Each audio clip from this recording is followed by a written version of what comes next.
আমি দুধটাকে এখানে ভালোভাবে ফুটিয়ে নিয়ে, চিতই পিঠাগুলো কিন্তু এখানে গরম আছে, সেই অবস্থাতেই এই ফুটন্ত দুধটা আমি দিয়ে দিচ্ছি।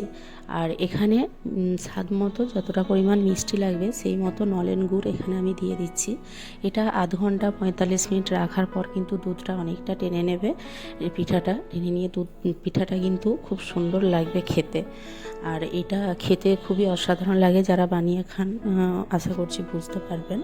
আর পিঠাটা আমি কিভাবে বানিয়েছি একটু অন্য পদ্ধতিতে পারফেক্টভাবে, বিভিন্নভাবে কিন্তু এই চিতই পিঠাটা বানানো যায়। আটা রেডি থাকলে সুজি দিয়ে আর এইভাবে চাল ভিজিয়ে, এই আতপ চালটা আমি 5-6 ঘন্টা আগে ভিজিয়ে রেখে দিয়েছিলাম, সেই চালটা নিয়ে মিক্সিতে দিয়ে আর সুজিটা আধ ঘন্টা আগে ভিজিয়ে রেখেছিলাম।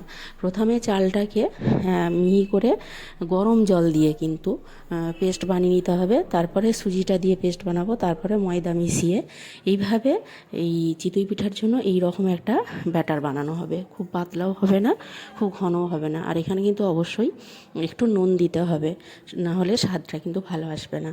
তো নুন দিয়ে এই রকম ব্যাটারটা বানিয়ে নিয়ে আমি চিতই পিঠাটা বানিয়েছি।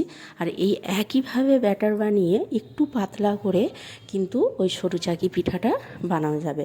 তবে সরু চাকি পিঠাটাই মাটির তাওয়ায় বানানো যাবে না, ওটা বড় কড়াইতে বা ননস্টিকি তাওয়া থাকলে তাতে এরকম ছিটিয়ে ছিটিয়ে যেভাবে বানানো হয় সেভাবে চিতই পিঠাটা সরু চাকি পিঠাটা বানিয়ে নিতে হবে।